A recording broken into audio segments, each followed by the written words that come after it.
어머님, 취임식에 꼭 오셔야겠어요? 식당 된장 냄새 어쩔 거예요? 굳이 오실 거면 구석에서 조용히 박수나 치세요.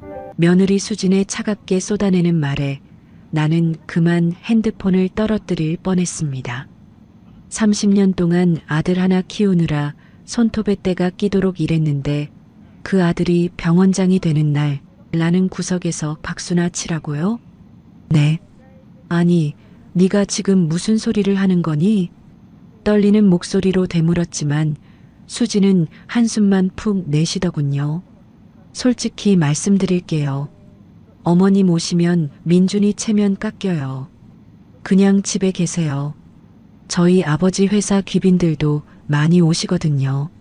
전화가 끊기고 나는 한참을 멍하니 서 있었습니다. 가슴이 터질 것 같았어요. 아니, 정확히는 심장이 찢어지는 것 같았습니다. 그때 나는 결심했죠. 전화기를 들어 어떤 번호를 눌렀습니다. 김 실장 나야. 민준이 취임식 특별한 준비 좀 해줘. 그 순간부터 모든 게 달라지기 시작했습니다. 오늘은 며느리한테 구석에 앉으라는 소리를 들은 76세 시어머니가 취임식 날 무대 한가운데로 걸어나간 이야기입니다. 며느리는 몰랐어요. 그 시어머니가 그 병원을 46년 전에 세운 사람이라는 걸요. 영상 끝까지 함께 해주세요. 제 이름은 박영자, 올해 76세입니다. 서울 중곡동에서 작은 식당을 운영하고 있어요. 간판 이름은 영자네 밥상이죠. 새벽 5시면 일어나서 시장 가고 밤 10시에 문 닫는 게 제 삶이었습니다. 벌써 30년째 이렇게 살아왔어요. 하지만 오늘만큼은 달랐습니다. 아들 민준이가 병원장이 되는 날이거든요. 48세 우리 아들, 청산중앙병원 심장외과 교수로 일하다가 드디어 병원장으로 임명됐습니다. 25세에 의대 졸업하고 23년 동안 의사로 일했어요. 얼마나 고생했는지 아십니까? 인턴할 때는 36시간씩 연속 근무했습니다. 레지던트 시절엔 수술실에서 거의 살다시피 했죠. 전문에 따고 나서도 논문 쓰고 연구하느라 밤을 새우기 일쑤였어요. 그렇게 악착같이 살았더니 교수가 됐고 이제는 병원장입니다. 제가 얼마나 자랑스러운지 아세요? 밤마다 기도했습니다. 우리 아들 건강하게 해달라고, 환자들 잘 치료할 수 있게 해달라고요. 그런데 오늘 아침 며느리한테서 그런 전화를 받았습니다. 구석에 앉아서 조용히 박수나 치라고요. 손이 부들부들 떨렸습니다. 핸드폰을 꽉 쥐고 있는데 화면이 흐려지더군요. 눈물이 차올랐던 거예요. 아, 이렇게 서러울 수가 있나 싶었습니다. 수진이는 10년 전에 우리 집 며느리로 들어왔습니다. 그때만 해도 참 착한 애였어요. 명절 때마다 먼저 찾아왔고 제게 어머니 편찮으신 데 없으세요? 하면서 잘해줬죠. 그런데 언제부턴가 달라지기 시작했습니다. 2년 전부터였을 겁니다. 명절에도 안 오고 전화도 뜸해졌어요.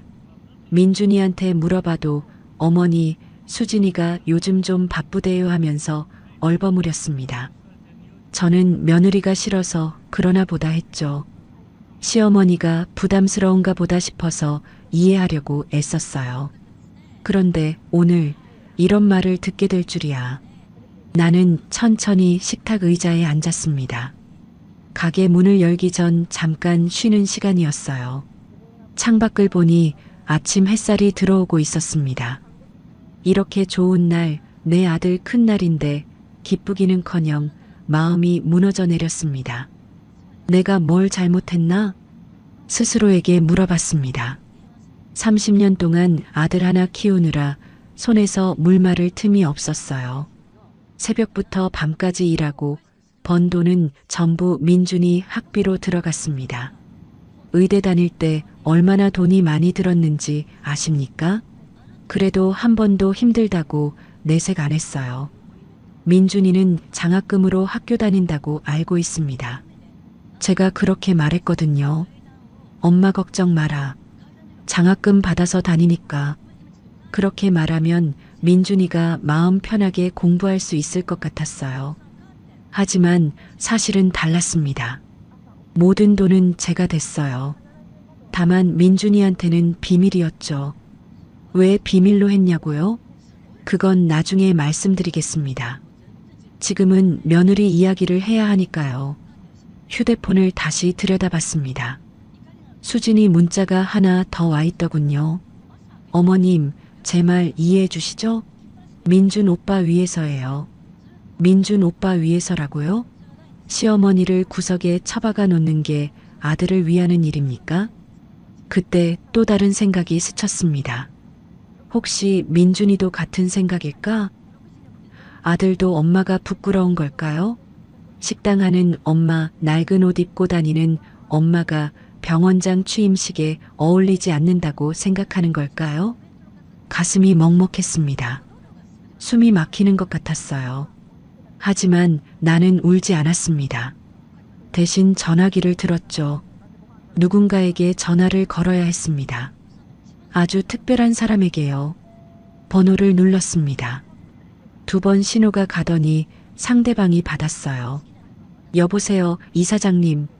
낮고 차분한 남자 목소리였습니다. 김 실장 나야. 네, 이사장님. 무슨 일이십니까? 민준이 취임식 말이야. 네, 모레죠. 준비는 다 됐습니다. 나는 잠깐 말을 멈췄습니다. 그리고 천천히 입을 열었어요. 특별한 준비 좀 해줘. 내가 직접 가려고. 전화기 너머로 김 실장이 숨을 크게 들이쉬는 소리가 들렸습니다. 이사장님, 드디어 결심하신 겁니까? 그래.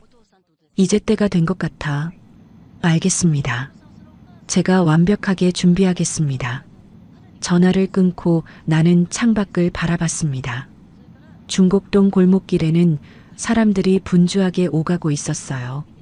아침 출근 시간이라 다들 바쁜 모습이었습니다. 수진아, 니는 내가 누군지 모르지. 혼잣말로 중얼거렸습니다.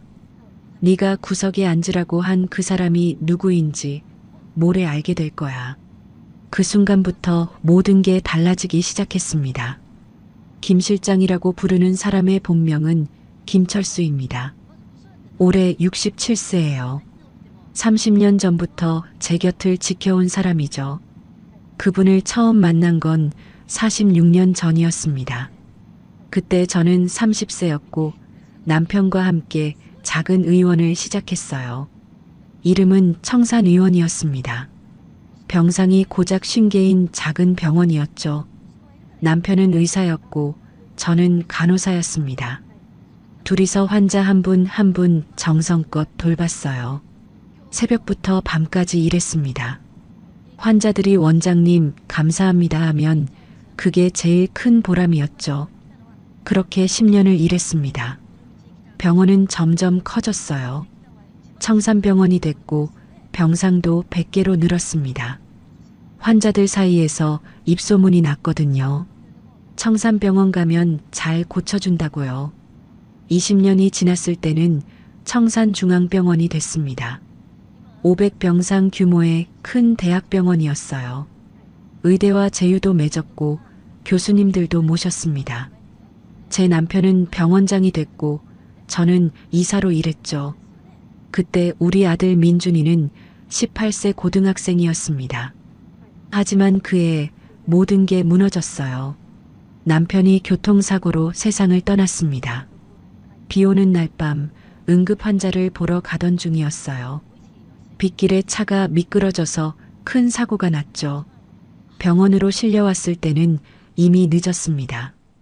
장례식장에서 상주로 앉아있던 제 모습이 아직도 기억납니다. 46세 남편을 잃고 아들 하나 남았어요. 18세 고등학생이었습니다. 대학 입시를 앞둔 중요한 시기였죠. 그날 밤 저는 결심했습니다. 아들을 평범하게 키우자. 왜 그런 결심을 했냐고요? 이유가 있었습니다. 당시 청산의료재단은 꽤 큰 규모였어요. 중앙병원 하나에 분원이 3개 있었습니다. 재단 자산만 해도 수천억 원이었죠. 그런데 제가 재단의 최대 주주였습니다. 남편이 돌아가시면서 지분을 물려받았거든요. 정확히 38%를 보유하고 있었습니다. 민준이한테 말할 수도 있었어요. 아들아, 우리가 재단 주인이야. 니는 재벌 2세란다. 그렇게 말하면 민준이가 자신감을 가질 수도 있었죠. 하지만 저는 그러고 싶지 않았습니다. 이유는 간단했어요. 민준이가 스스로 성장하길 바랐거든요. 재벌 2세라는 타이틀이 아니라 자기 실력으로 인정받는 사람이 되길 원했습니다. 그래서 결정했습니다. 민준이한테 진실을 숨기기로요. 다음 날 저는 김철수 전무를 불렀습니다. 김 전무는 남편이 살아계실 때부터 함께 일하던 분이었어요. 정직하고 능력 있는 사람이었죠. 김 전무님, 부탁이 있습니다. 말씀하십시오, 이사장님. 제가 재단 이사장이라는 걸 민준이한테 숨기고 싶어요. 김철수는 잠깐 놀란 표정을 지었습니다. 하지만 곧 고개를 끄덕였어요. 이유를 여쭤봐도 될까요? 민준이가 평범하게 자랐으면 좋겠어요. 재벌집 아들이 아니라 그냥 평범한 집 아들로요. 김철수는 한참 생각하더니 입을 열었습니다. 좋은 결정이십니다. 제가 돕겠습니다. 그날부터 계획이 시작됐습니다. 먼저 서류상 이사장을 바꿨어요. 외부에서 전문 경영인을 영입했습니다. 이름은 정태수라는 분이었죠. 경력도 화려하고 능력도 출중한 사람이었습니다. 제 지분은 그대로 유지했지만 겉으로는 정태수 이사장이 병원을 운영하는 것처럼 보이게 했어요. 이사회도 구성했습니다. 이사가 7명이었는데 제 편이 3명, 중립이 1명, 외부 인사가 3명이었죠. 김철수는 비서실장이 됐습니다. 경영을 총괄하는 게 아니라 제 뜻을 전달하고 정보를 수집하는 역할이었어요. 실제 경영은 정태수 이사장과 전문 경영인들이 맡았습니다. 그리고 저는 중곡동으로 이사했습니다. 작은 원룸을 하나 얻었어요. 그리고 근처에 식당을 차렸습니다. 간판은 영잔의 밥상이라고 달았죠. 아침 5시에 일어나 시장 가고 손님들 밥 해주고 밤 10시에 문 닫았습니다. 민준이한테는 이렇게 말했어요. 아들아, 엄마가 이제 작은 식당 하면서 살 거야. 병원 일은 너무 힘들어서 그만뒀어. 민준이는 눈물을 글썽이며 물었습니다. 엄마, 괜찮아? 내가 아르바이트 할게. 아니야, 괜찮아. 장학금 받아서 대학 가면 돼. 엄마는 식당 수입으로 충분해. 거짓말이었습니다. 하지만 민준이가 편하게 공부하길 바랐어요. 민준이는 의대에 진학했습니다. 정말 열심히 공부했어요. 25세에 졸업하고 인턴이 됐죠. 그때부터는 다른 병원에서 일했습니다. 청산병원이 아니라 서울에 있는 큰 대학병원이었어요. 왜 청산병원이 아니었냐고요? 제가 그렇게 유도했거든요. 김철수한테 부탁했습니다. 민준이가 다른 병원에서 경력을 쌓게 해주세요. 우리 병원에 오면 사람들이 이사장 아들이라고 수군거릴 테니까요. 그래서 민준이는 15년 동안 다른 병원에서 일했습니다.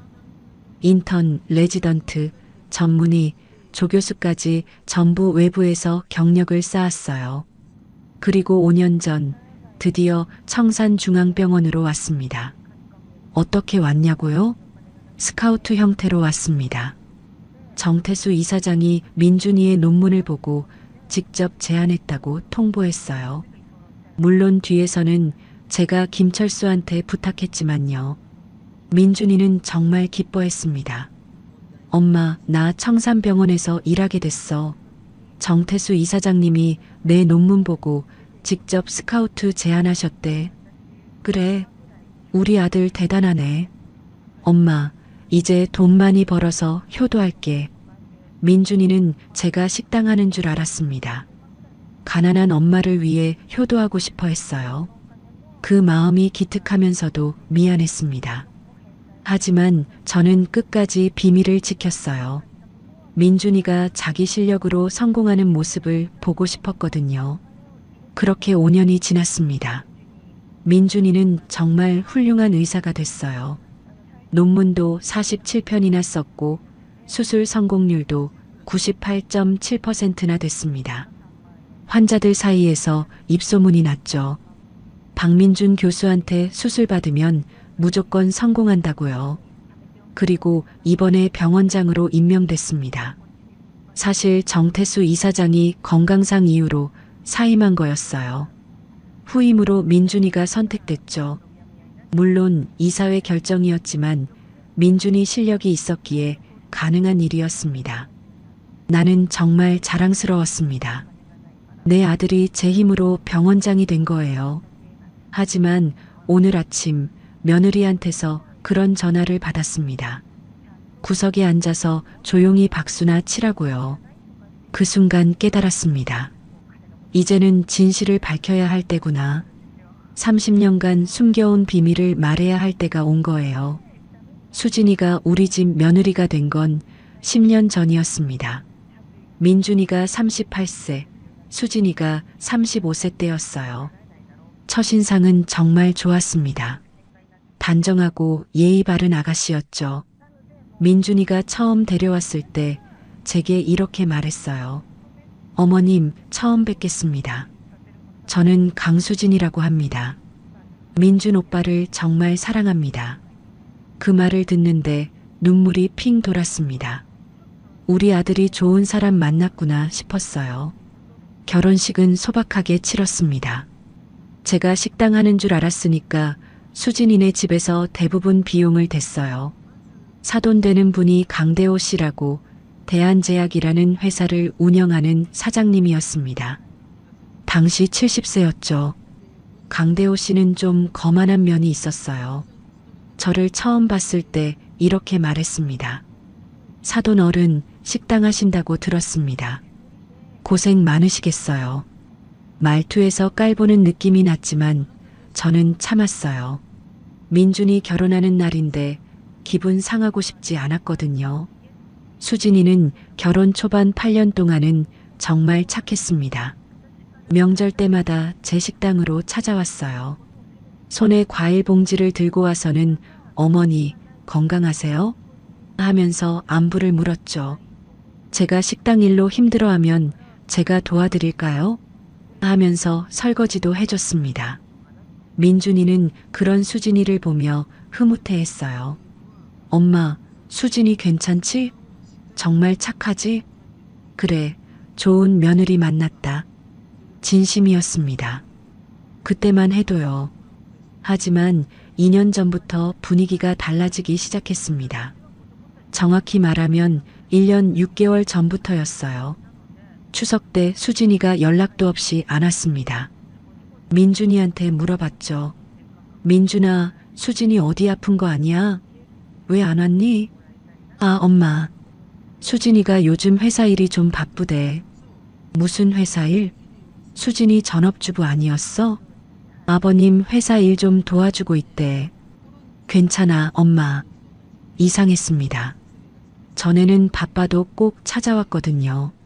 하지만 며느리가 바쁘다는데 뭐라 할 수 없었어요. 1년 전쯤엔 더 심해졌습니다. 설날에도 안 왔어요. 민준이만 혼자 왔습니다. 엄마 미안해. 수진이가 감기 걸려서 집에 있대. 감기? 그럼 내가 가서 죽이라도 끓여줄까? 아니야, 괜찮아. 약 먹고 쉬고 있어. 민준이 표정이 어두웠습니다. 뭔가 숨기는 것 같았어요. 하지만 저는 캐묻지 않았습니다. 부부 사이 일은 함부로 간섭하면 안 된다고 생각했거든요. 그러던 중 6개월 전 우연히 수진이를 목격했습니다. 그날 저는 시장에 장 보러 갔다가 근처 카페 앞을 지나가고 있었어요. 유리창 너머로 누군가 큰 소리로 대화하는 게 들렸습니다. 고개를 돌려보니 수진이었어요. 강대호 씨와 함께 앉아 있었습니다. 둘이 뭔가 심각하게 이야기하고 있더군요. 저는 무심코 가까이 다가갔습니다. 유리창 옆 화분 뒤에 서서 귀를 기울였어요. 강대호 목소리가 들렸습니다. 수진아, 회사가 정말 위험해. 은행 대출금 300억을 3개월 안에 갚지 못하면 부도야. 아버지, 그럼 어떡해요? 방법이 하나 있어. 청산병원 말이야. 청산병원이요? 네 시어머니가 식당 주인이잖아. 가난하지. 근데 민준이가 곧 병원장 된대. 네, 3주 뒤에 취임식이에요. 그거야. 병원장 권한으로 우리 제약 납품 독점 계약 맺으면 돼. 1년에 100억은 거뜬해. 수진이가 잠깐 망설이는 것 같았습니다. 그런데 아버지, 그게 가능할까요? 당연하지. 이사회만 설득하면 돼. 내가 이미 외부 이사 3명이랑 얘기 중이야. 니는 민준이 잘 구슬러. 민준 오빠를요? 그래. 병원장이 되면 권한 있잖아.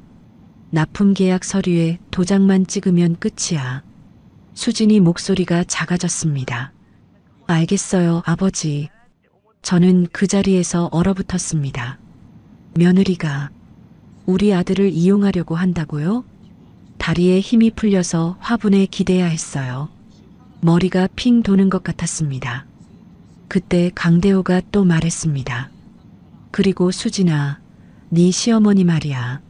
네. 취임식 때 구석에 앉히든지 아예 오지 못하게 해. 촌스러운 사람이 앞에 앉아 있으면 우리 체면 깎여. 아버지, 그건 좀. 뭐가 좀?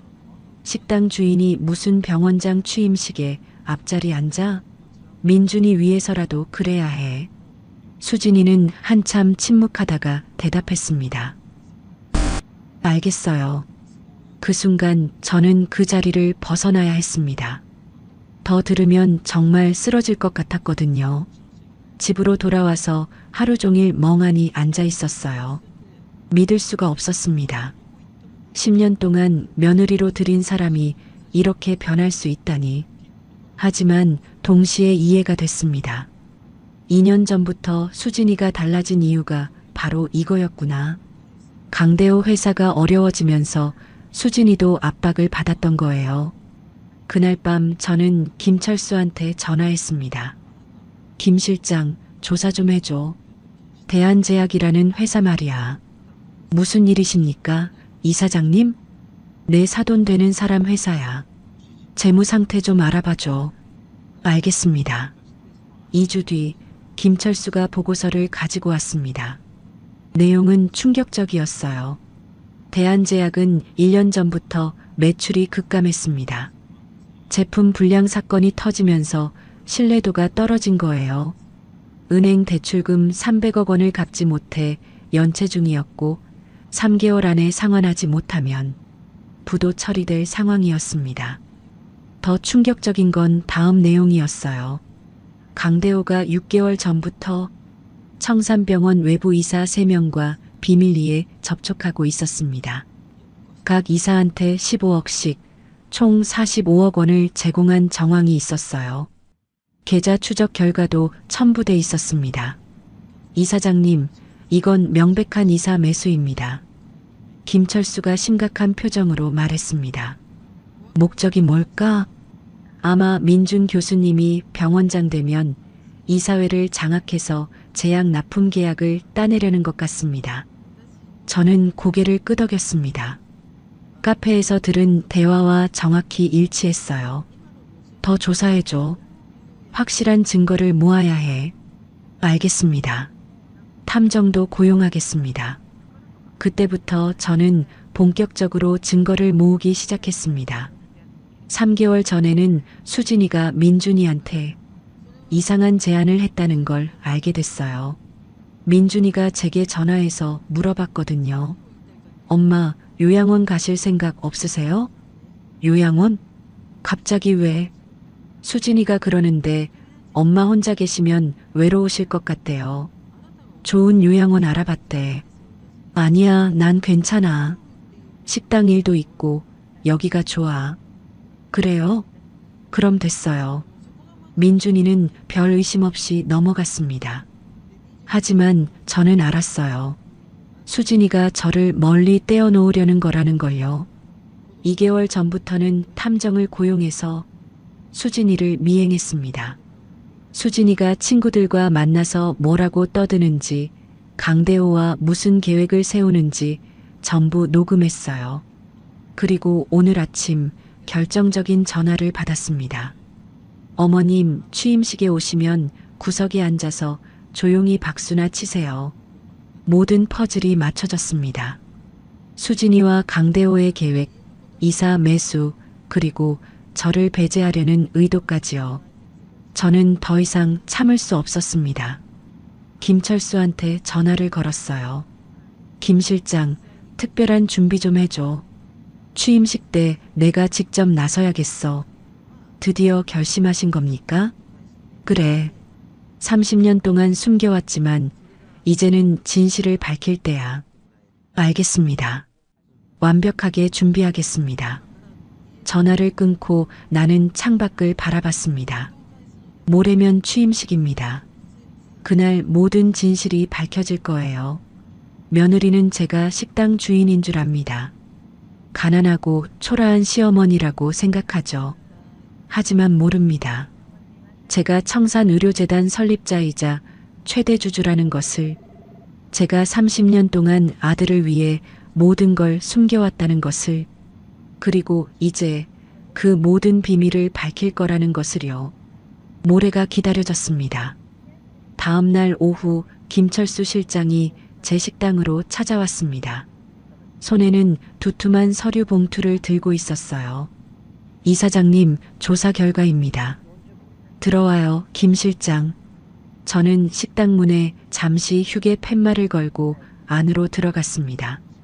작은 테이블에 마주 앉았죠. 김철수가 봉투에서 서류들을 꺼내 펼쳤어요. 먼저 강대호의 계획부터 말씀드리겠습니다. 김철수는 침착하게 설명을 시작했습니다. 강대호의 음모는 3단계로 나뉘어 있었어요. 첫 번째는 외부 이사 매수였습니다. 청산병원 이사진은 모두 7명이에요. 제 편이 3명, 중립이었던 정태수 이사장이 1명, 외부 인사가 3명이었죠. 이사장님, 이 사진 보십시오. 김철수가 사진 5장을 내밀었습니다. 고급 일식집에서 찍힌 사진들이었어요. 강대호가 외부 이사 3명과 함께 식사하는 모습이었습니다. 언제 찍은 거예요? 6개월 전부터 최근까지입니다. 총 5차례 만났더군요. 사진 속 강대호는 뭔가를 열심히 설명하고 있었어요. 이사들은 고개를 끄덕이며 듣고 있었습니다. 그리고 이건 계좌 추적 결과입니다. 김철수가 또 다른 서류를 꺼냈습니다. 은행 거래 내역서였어요. 강대호가 각 이사한테 15억씩 총 45억 원을 송금했습니다. 물론 직접 송금한 건 아니고요. 페이퍼 컴퍼니를 3단계 거쳐서 보냈습니다. 그럼 어떻게 추적했어요? 제가 아는 금융 전문가한테 부탁했습니다.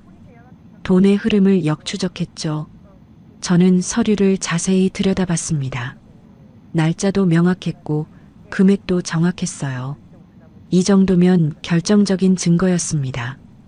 이사들한테 돈을 준 목적이 뭘까요? 이사회표를 확보하려는 겁니다. 김철수가 계속 설명했어요. 청산병원 이사회는 과반 찬성이면 중요한 결정을 할 수 있습니다. 7명 중 4명만 찬성하면 되는 거예요. 강대호가 이미 외부 이사 3명을 매수했고 민준이가 병원장이 되면 수진이를 통해 조종할 계획이었습니다.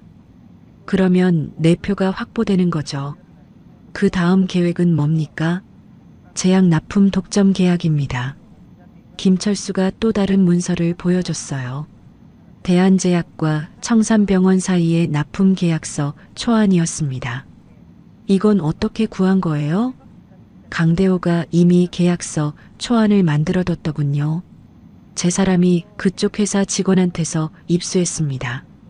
계약서에는 5년 독점 공급, 연간 납품액 100억 원이라고 적혀 있었어요. 5년이면 총 500억 원입니다. 강대호 입장에선 300억 빚을 갚고도 200억이 남는 거예요. 더 문제가 있습니다. 김철수 표정이 더 심각해졌습니다. 강대호가 병원 자산을 담보로 대출까지 받으려고 합니다. 뭐라고요? 네. 300억 원 규모의 담보대출입니다. 이사회 의결만 거치면 가능합니다. 저는 숨이 막혔습니다. 납품 계약도 모자라 병원 자산에 손을 대려고 한다니요. 이사장님, 이건 명백한 배임입니다. 자기 회사 살리려고 병원을 이용하는 거죠. 김철수 말이 맞았습니다. 이건 범죄였어요. 그럼 민준이는 이 사실을 알까요? 아닙니다. 민준 교수님은 아무것도 모르십니다. 어떻게 확신해요? 제가 병원 직원들한테 물어봤습니다. 민준 교수님은 경영 쪽엔 전혀 관심이 없으시대요. 오직 환자 치료와 연구에만 몰두하신답니다. 그 말을 듣고 조금 안심이 됐습니다. 적어도 우리 아들은 깨끗하다는 거니까요. 그런데 이사장님, 한 가지 더 심각한 게 있습니다. 뭔데요? 김철수가 핸드폰을 꺼내 녹음 파일을 재생했습니다. 수진이 목소리가 들렸어요. 언니, 나 진짜 시어머니 때문에 미치겠어. 친구로 보이는 여자가 물었습니다. 왜? 또 뭐래? 아니, 아무 말도 안 하는데 그게 더 싫어. 맨날 식당에서 앞치마 두르고 있잖아. 냄새도 나고. 그래도 시어머니잖아. 알아. 근데 솔직히 부끄러워. 내 친구들한테 소개도 못하겠어. 식당 주인이라고 하면 다들 뭐라 생각하겠어? 제 손이 부들부들 떨렸습니다. 며느리가 저를 이렇게 생각하고 있었다니요. 녹음은 계속됐습니다. 그래서 이번 취임식엔 어떻게 할 거야? 구석에 앉으라고 했어. 아니면 아예 안 왔으면 좋겠어. 수진아, 그래도 그렇지. 시어머니를. 언니는 몰라. 우리 아버지 회사가 지금 얼마나 힘든데. 병원이라도 잘 돼야 우리가 사는 거야. 친구가 놀란 듯 물었습니다. 병원? 그게 무슨 소리야? 나중에 얘기해 줄게. 어쨌든 시어머니만 조용히 있어주면 다 잘 될 거야. 녹음이 끝났습니다. 저는 한참 동안 말을 잇지 못했어요. 이사장님, 괜찮으십니까? 김철수가 걱정스럽게 물었습니다. 괜찮아요. 계속 얘기해 주세요. 이것도 들어보십시오. 또 다른 녹음이었습니다. 이번엔 수진이와 강대호의 대화였어요. 아버지, 민준 오빠한테 어떻게 말하죠? 그냥 서류에 도장만 찍으라고 해. 병원장이 하는 일이 원래 그런 거라고 하면 돼. 근데 나중에 들키면? 들킬 리 없어. 네 시어머니는 식당 주인이야. 병원 경영 같은 거 하나도 몰라. 그냥 조용히 구석에 있을 거야. 알겠어요, 아버지. 녹음이 끝나고 저는 고개를 떨궜습니다. 가슴이 무너지는 것 같았어요. 10년 동안 며느리로 여기고 살았는데 이렇게 배신당하다니요. 이사장님, 김철수가 조용히 불렀습니다. 이제 어떻게 하시겠습니까? 제가 이사회 소집해서 강대호 고소하겠습니다. 외부 이사들도 전부 해임시키고요. 저는 고개를 저었습니다. 아니요. 예. 그러면 민준이가 상처받을 거예요. 하지만 이사장님, 민준이는 아무것도 몰라요. 며느리가 자기를 이용하려 한다는 것도, 장인이 병원을 노린다는 것도요. 저는 창밖을 바라봤습니다. 갑자기 이사회에서 장인을 고소하고 난리가 나면 민준이는 자기 때문에 이런 일이 생겼구나 하고 자책할 거예요. 김철수가 고개를 끄덕였습니다. 그럼 어떻게 하시겠습니까? 저는 천천히 입을 열었어요. 취임식 때 공개할 거예요. 모든 사람들 앞에서요. 취임식에서요? 네. 강대호가 준비한 각본대로 가게 내버려둬요. 그 사람들이 원하는 대로 축사도 하고 거짓말도 하게 놔두세요. 그 다음엔요? 축사 끝나고 제가 나설 거예요. 30년 동안 숨겨온 진실을 밝히는 거죠. 김철수 눈이 커졌습니다. 드디어 신분을 공개하시겠다는 겁니까? 그래요. 이제 때가 됐어요. 하지만 민준 교수님이 충격받으실 텐데요. 충격받겠죠. 하지만 진실을 알아야 해요. 자기 어머니가 누구인지, 며느리가 어떤 사람인지요. 저는 김철수를 똑바로 바라봤습니다. 김 실장, 완벽하게 준비해 주세요. 취임식 당일 강대호와 수진이가 한 말 전부 녹음하고 영상도 준비하세요. 증거를 하나도 빠짐없이 모아야 해요. 알겠습니다. 이사장님. 김철수가 서류들을 정리했습니다. 그리고 이사장님, 한 가지 더 보고할 게 있습니다. 뭔데요?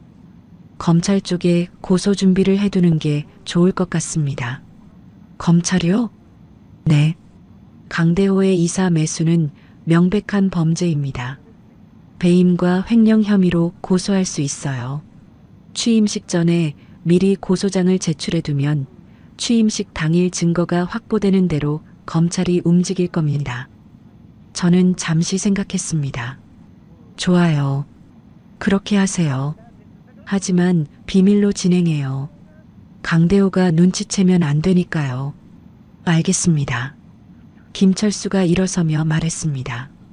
이사장님, 30년 동안 정말 고생 많으셨습니다. 이제 진실을 밝히시면 민준 교수님도 이해하실 겁니다. 그랬으면 좋겠어요. 김철수가 나간 뒤 저는 한참 동안 그 자리에 앉아 있었습니다. 창밖으로 저녁 노을이 지고 있었어요. 붉은 하늘을 보며 생각했습니다. 민준아, 미안하다. 엄마가 30년 동안 거짓말을 했구나. 하지만 후회는 없었습니다. 민준이가 자기 힘으로 성장하는 모습을 봤으니까요. 이제 진실을 밝힐 시간이었습니다. 그날 밤 김철수와 저는 제 집 거실에서 다시 만났습니다. 구체적인 계획을 세워야 했거든요.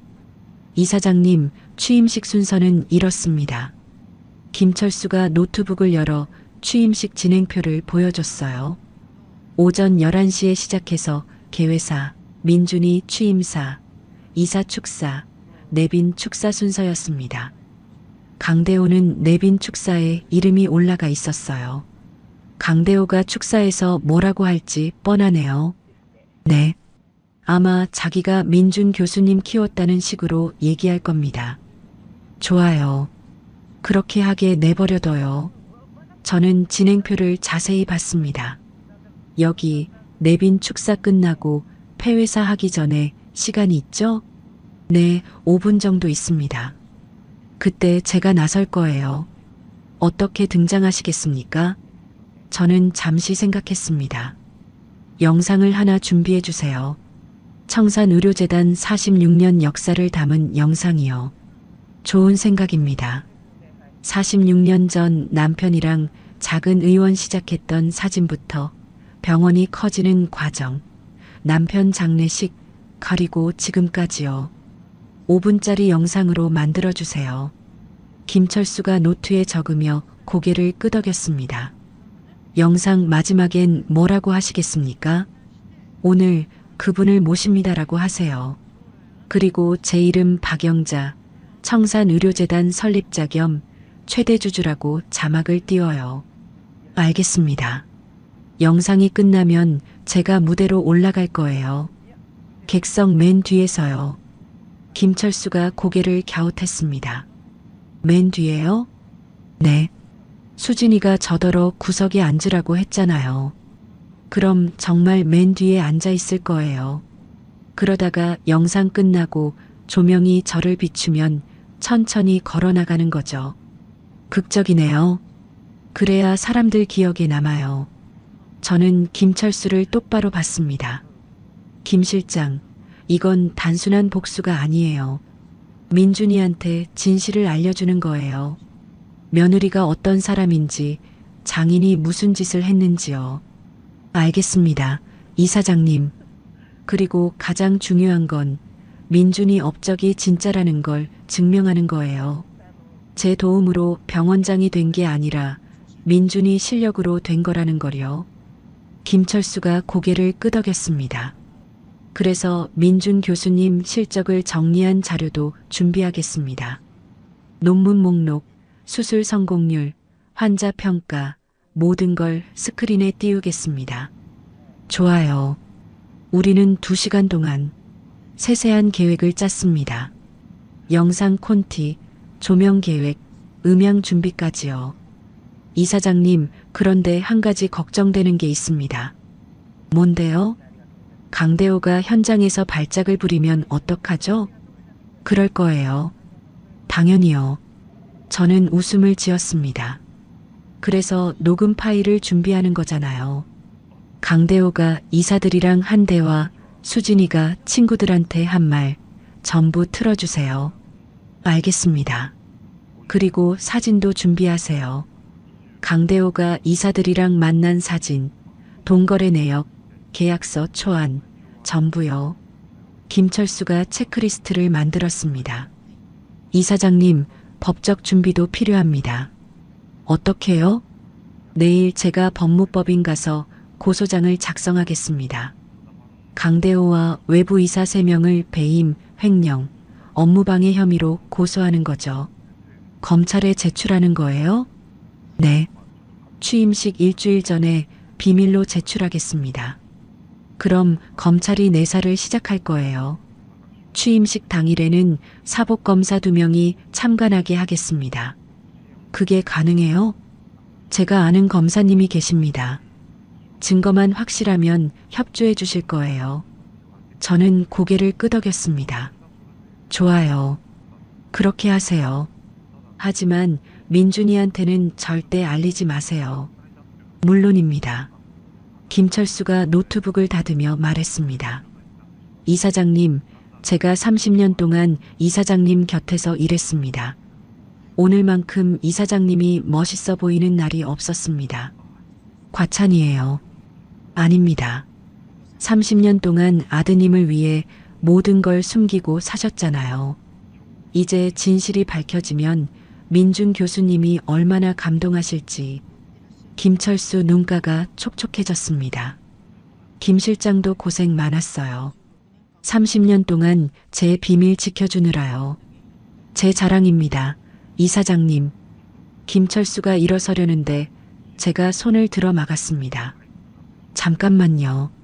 한 가지 더 있어요. 네. 증거를 더 모아야 해요. 취임식 3일 전까지요. 어떤 증거요? 수진이가 친척들한테 전화하는 거 있잖아요. 취임식에 오지 마라 이런 식으로요. 아, 그거요. 제 조카 민수한테 전화할 거예요. 민수는 제가 대학 등록금 4년 다 대줬거든요. 착한 애예요. 수진이가 민수한테 오지 말라고 전화하면 민수가 저한테 바로 알려줄 거예요. 녹음하라고 하시겠습니까? 그럴 필요 없어요. 민수 증언만으로 충분해요. 취임식 때 민수를 무대에 불러서 직접 얘기하게 할 거예요. 김철수가 감탄했습니다. 완벽한 계획이십니다. 그리고 강대호가 이사들이랑 마지막으로 만나는 자리도 녹음해요. 취임식 직전에 만날 거예요. 그때 취임식 끝나고 3일 뒤 이사회 열어서 계약 강행하자 이런 얘기 나올 거예요. 제가 탐정한테 지시하겠습니다. 좋아요. 우리는 모든 계획을 정리했습니다. 김철수가 나가려다 문 앞에서 돌아섰습니다. 이사장님, 한 가지만 여쭤봐도 될까요? 물어보세요. 30년 동안 참으셨는데 힘들지 않으셨습니까? 저는 잠시 망설였습니다. 힘들었죠. 민준이가 인턴할 때 너무 힘들어하는 걸 보면서 아들아, 그만두고 엄마 병원에서 일해라 하고 싶었어요. 하지만 참으셨죠. 네. 민준이가 스스로 이겨내는 모습을 보고 싶었으니까요. 대단하십니다. 대단한 게 아니에요. 그냥 엄마예요. 엄마는 원래 그런 거죠. 김철수가 깊이 고개 숙여 인사했습니다. 이사장님, 취임식 날 뵙겠습니다. 수고해요, 김 실장. 김철수가 나간 뒤 저는 거실 창문을 열었습니다. 밤 공기가 시원했어요. 하늘에는 별이 총총히 박혀 있었습니다. 남편이 살아 있었다면 뭐라고 했을까요? 여보, 당신이 맞아요. 우리 아들 정말 잘 컸어요. 혼잣말로 중얼거렸습니다. 이제 취임식까지 3일 남았습니다. 취임식 3일 전 제가 예상한 대로 일이 터졌습니다. 오후 3시쯤이었어요. 조카 민수한테서 전화가 왔습니다. 할머니, 저 민수예요. 우리 민수? 무슨 일이야? 민수는 올해 23세로 대학교 4학년이었어요. 제 친동생 아들인데 어려서 부모님을 잃고 제가 키웠습니다. 대학 등록금도 전부 제가 댔죠. 할머니, 아까 수진 고모한테 전화 왔었어요. 수진이한테? 네. 그런데 이상한 얘기를 하더라고요. 민수 목소리가 조심스러웠습니다. 뭐라고 했는데? 민준 삼촌 취임식에 오지 말래요. 제 손에 쥐고 있던 국자가 떨어질 뻔했습니다. 뭐라고? 민수야, 모레 취임식에 오지 마. 자리가 부족해서 가족들만 참석할 거야. 이렇게 얘기하더라고요. 그 다음엔 제가 고모부 큰날인데 가야죠라고 했더니 촌스러운 친척들 오면 민준 오빠 체면 깎인다. 그냥 나중에 밥이나 먹자 이러더라고요. 민수 목소리에서 서운함이 묻어났습니다. 할머니, 저 촌스러워요? 아니야, 우리 민수. 니는 하나도 안 촌스러워. 근데 왜 수진 고모가 그러는 거예요? 할머니도 오지 말래요? 할머니한테도 그랬어? 네. 전화 끝날 때 민수 할머니도 오시지 말라고 전해달라고 하더라고요. 저는 심호흡을 했습니다. 화가 났지만 참아야 했어요. 민수야, 할머니 부탁 하나만 들어줄래? 네, 할머니. 취임식 날 꼭 와라. 그리고 좋은 양복 입고 오고. 진짜요? 근데 수진 고모가. 신경 쓰지 마. 할머니가 다 알아서 할게. 니는 그냥 오기만 해. 알겠어요, 할머니. 그리고 민수야, 이 통화 내용 아무한테도 얘기하지 마. 민준 삼촌한테도요. 네, 할머니. 전화를 끊고 저는 바로 김철수한테 연락했습니다. 김 실장, 예상대로 됐어요. 수진이가 민수한테 전화했어요. 오지 말라고 했습니까? 네. 그리고 저한테도 오지 말라고 전화래요. 완벽한 증거네요. 민수를 취임식 때 증인으로 세우세요. 무대에서 직접 얘기하게 할 거예요. 알겠습니다. 바로 그날 밤 더 결정적인 증거가 잡혔습니다. 김철수가 고용한 탐정이 강대호를 미행했는데 강대호가 외부 이사 3명과 고급 일식집에서 만났다고 했어요. 식당 이름은 스시 하나였습니다. 탐정은 바로 옆 테이블에 앉아서 대화를 전부 녹음했습니다. 다음 날 아침 김철수가 녹음 파일을 가지고 왔어요. 이사장님, 이거 들어보십시오. 재생 버튼을 눌렀습니다. 강대호 목소리가 들렸어요. 여러분, 모레면 취임식입니다. 수고 많으셨어요. 이사어가 물었습니다. 회장님, 그래서 우리 언제 움직입니까? 취임식 끝나고 3일 뒤요. 그때 이사회를 소집할 겁니다. 안건은 제약 납품 계약이죠. 5년 독점 계약, 연간 100억 원입니다. 이사비가 걱정스럽게 물었습니다. 근데 영자 여사가 반대하면 어떻게 합니까? 강대호가 비웃듯 대답했습니다. 영자 여사? 그 사람 신경 쓸 거 없어요. 식당 주인이 병원 경영을 뭘 알겠어요? 하지만 최대 주주잖습니까? 38%예요. 과반도 안 돼요. 우리가 4표면 충분합니다. 여러분 3표, 민준이 1표면 되는 거예요. 이사 씨가 물었습니다. 민준 원장님이 찬성하실까요? 당연하죠. 제 사위인데. 수진이가 잘 구슬러요. 서류에 도장만 찍으면 되는 거라고 하면 그냥 찍을 겁니다.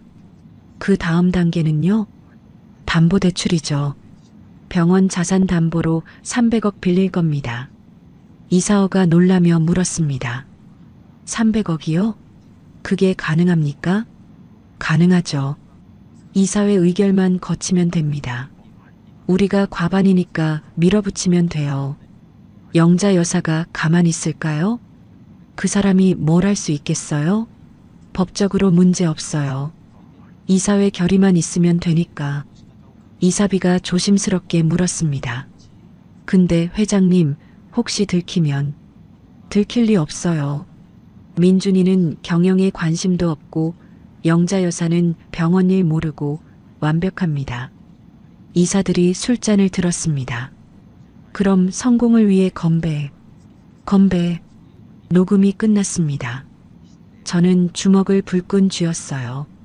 김 실장, 이거면 충분해요. 네. 명백한 배임 증거입니다. 검찰한테 제출했어요? 이미 어제 제출했습니다. 검사님이 취임식 당일 사복으로 참관하신답니다. 좋아요. 김철수가 다른 서류를 꺼냈습니다. 이사장님, 그리고 이건 수진 씨가 친구들한테 한 말 녹음입니다. 또 다른 파일을 재생했어요. 카페에서 녹음한 것 같았습니다. 수진이 목소리가 들렸습니다. 언니들, 나 진짜 답답해. 친구가 물었습니다. 왜? 무슨 일 있어? 시어머니 때문에. 모레 취임식인데 자꾸 뭘 도와주겠대. 그럼 좋은 거 아니야? 좋긴 뭐가 좋아. 식당 앞침 하나 두르고 사는 사람이 병원 취임식에 와서 뭘 한다고. 친구들이 웃었습니다. 수진아, 그래도 시어머니잖아. 알아. 근데 솔직히 부끄러워. 우리 아버지 회사 임원들도 많이 오는데 시어머니가 앞에 앉아 있으면 어떡해? 그래서 구석에 앉으라고 했어. 아니면 아예 안 왔으면 좋겠어. 수진아, 그건 좀 심한 거 아니야?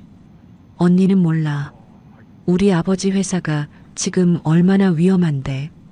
병원이라도 잘 돼야 우리 살아. 병원이 니네 거야? 곧 될 거야. 민준이가 병원장 되면 다 우리 거지. 친구들이 놀란 듯 물었습니다. 야, 그게 무슨 소리야? 나중에 얘기해 줄게. 어쨌든 시어머니만 조용히 있어주면 다 잘 될 거야. 녹음이 끝났습니다. 저는 한숨을 깊이 내쉬었어요. 화가 나면서도 슬펐습니다. 김 실장, 이 녹음들 전부 취임식 때 틀어주세요. 알겠습니다. 그리고 강대호가 이사들한테 보낸 동거래 내역, 계약서, 초안, 전부 스크린에 띄워요. 준비하겠습니다. 김철수가 노트북을 정리하며 물었습니다. 이사장님, 내일이 취임식 전날입니다. 마지막으로 확인하실 게 있으십니까? 저는 잠시 생각했습니다. 민준이한테 전화해 볼게요. 지금요? 네. 아들 목소리 듣고 싶어서요. 김철수가 나간 뒤 저는 민준이한테 전화를 걸었습니다. 2번 신호 후 민준이가 받았어요. 엄마, 민준아, 나야. 엄마, 무슨 일이야? 지금 수술실인데. 아, 미안. 그냥 목소리 듣고 싶어서. 엄마, 나 바빠. 저녁에 전화할게. 잠깐만. 민준아. 왜? 내일 취임식 엄마 꼭 가도 돼? 민준이 웃었습니다. 엄마, 무슨 소리야? 당연히 와야지. 감사 인사에서 엄마 얘기할 거야. 진짜? 응. 엄마가 없었으면 내가 여기까지 못 왔어.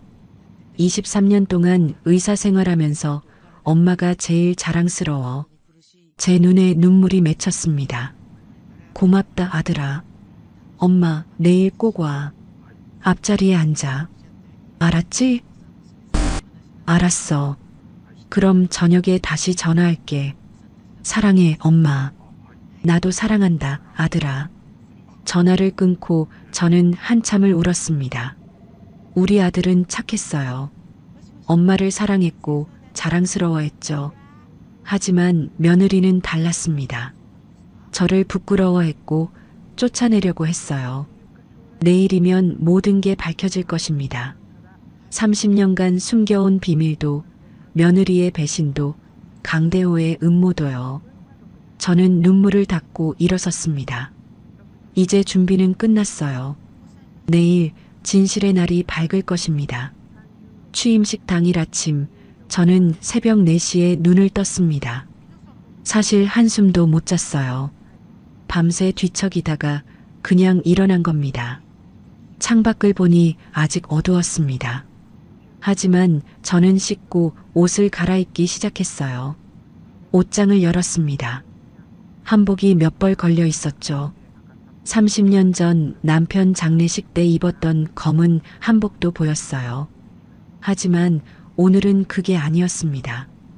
연한 회색 한복을 꺼냈습니다. 수수하지만 단정한 옷이었어요. 화려하진 않지만 품이 있는 옷이죠. 거울을 보며 한복을 차려입었습니다. 머리도 단정하게 빗었어요. 화장은 하지 않았습니다. 그냥 자연스러운 모습이 좋았거든요. 가방은 낡은 핸드백을 들었습니다. 30년 동안 써온 가방이에요. 손잡이가 닳아서 색이 바랬지만 제겐 소중한 물건이었습니다. 거울 속 제 모습을 봤습니다. 76세 할머니가 보였어요. 주름진 얼굴, 희끗희끗한 머리, 굽은 어깨. 하지만 눈빛만은 또렷했습니다. 오늘은 진실을 밝히는 날이다. 스스로에게 다짐했습니다. 오전 7시 식당 단골 손님 한 분이 문을 두드렸어요. 사장님, 오늘 문 안 여세요? 아, 최 사장님. 오늘은 좀 일찍 닫으려고요. 무슨 일 있으세요? 우리 아들 취임식이 있어서요. 아, 맞다. 오늘이 그날이네요. 축하드립니다. 고맙습니다. 최 사장님이 손을 꼭 잡았습니다. 사장님, 아드님 정말 대단하세요. 식당 하시면서 혼자 의사로 키우셨잖아요. 뭐요? 그냥 운이 좋았죠. 운이 아니에요. 사장님이 고생하신 거죠. 새벽부터 밤까지 일하시는 거 제가 다 봤어요. 제 눈가가 촉촉해졌습니다. 고맙습니다, 최 사장님. 얼른 다녀오세요. 오늘 주인공은 사장님이에요. 최 사장님 말에 저는 씁쓸하게 웃었습니다. 주인공이라 어쩌면 정말 그럴지도 모르겠다는 생각이 들었어요. 오전 9시 택시를 타고 청산중앙병원으로 향했습니다. 30분 정도 걸렸어요. 병원 정문이 보였습니다. 큰 현수막이 걸려 있었죠. 제15대 박민준 병원장 취임식을 축하합니다. 가슴이 뛰었습니다. 자랑스러우면서도 떨렸어요.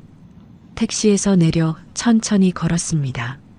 병원 입구로 들어서니 사람들이 분주하게 오가고 있었어요. 다들 정장 차림이었습니다. 대강당은 1층 끝에 있었어요. 입구에 안내 데스크가 있었고 젊은 직원이 명단을 확인하고 있었습니다.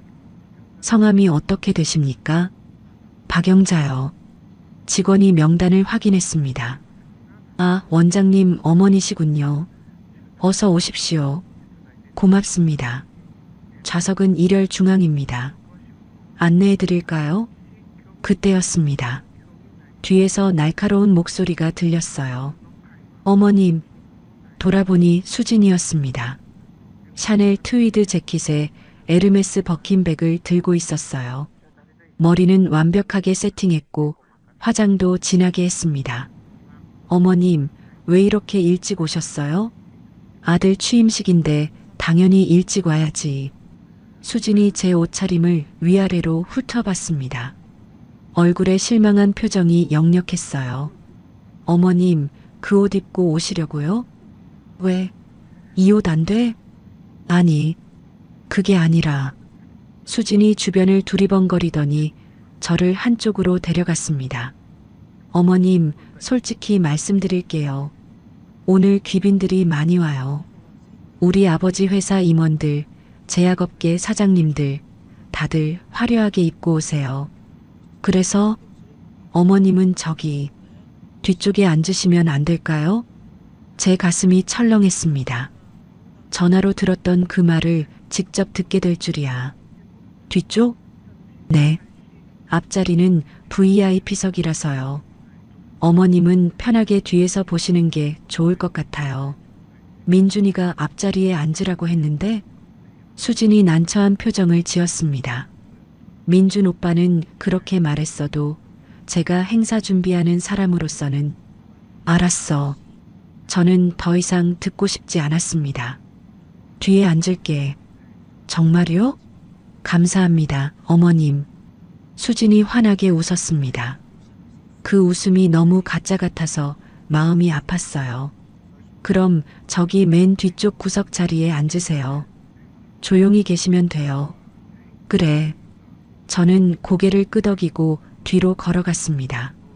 대강당은 넓었어요. 300명은 앉을 수 있는 공간이었죠. 무대도 크고 조명도 화려했습니다. 1열에는 이미 사람들이 앉기 시작했어요. 비싼 양복을 입은 남자들, 명품 가방을 든 여자들이었습니다. 다들 자신감 넘치는 표정이었죠. 저는 맨 뒤로 갔습니다.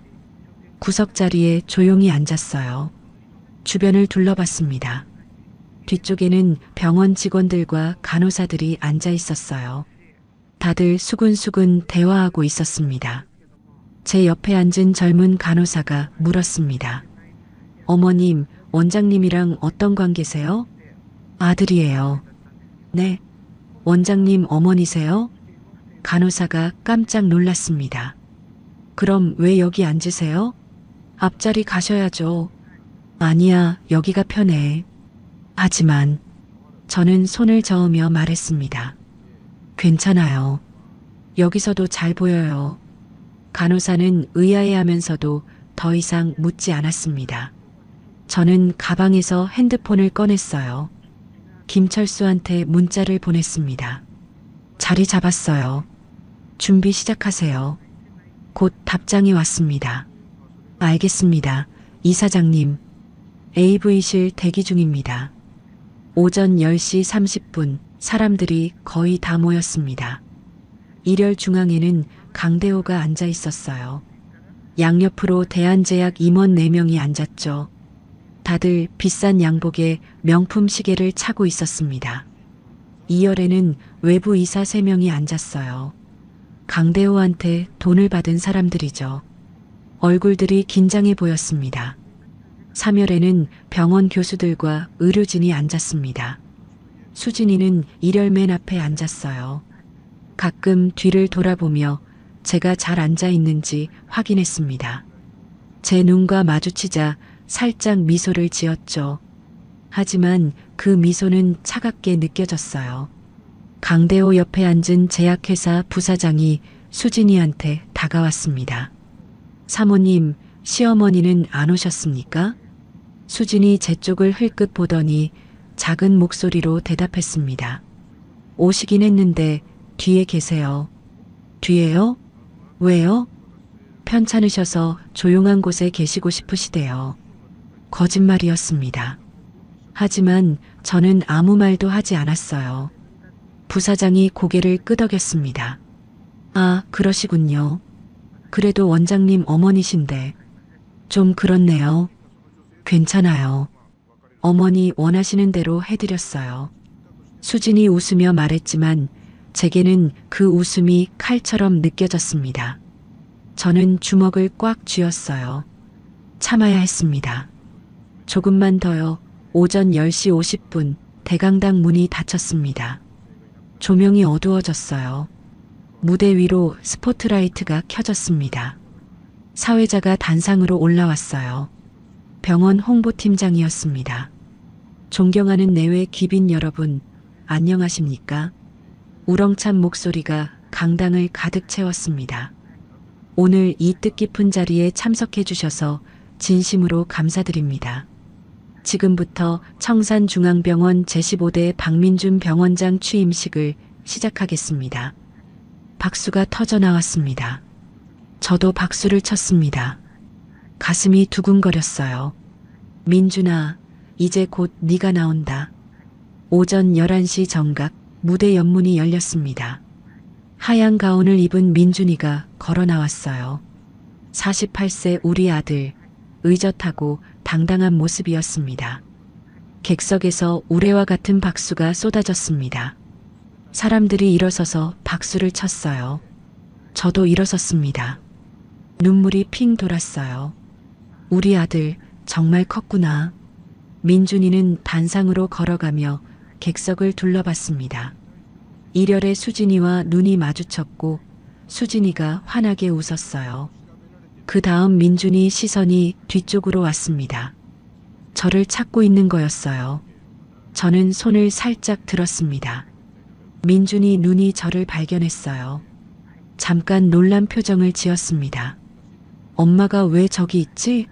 하는 표정이었죠. 저는 고개를 끄덕이며 괜찮다는 신호를 보냈습니다. 민준이는 미안한 표정을 지었지만 곧 미소를 지었어요.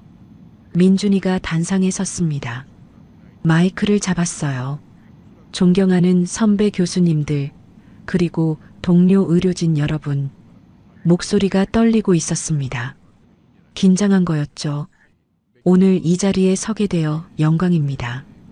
23년 전 인턴으로 첫 수술실에 들어갔을 때가 생각납니다. 민준이가 잠시 말을 멈췄어요. 감정이 복받치는 것 같았습니다. 그때 저는 너무 떨렸습니다. 내가 과연 좋은 의사가 될 수 있을까? 하는 두려움이 있었죠. 객석이 조용해졌습니다.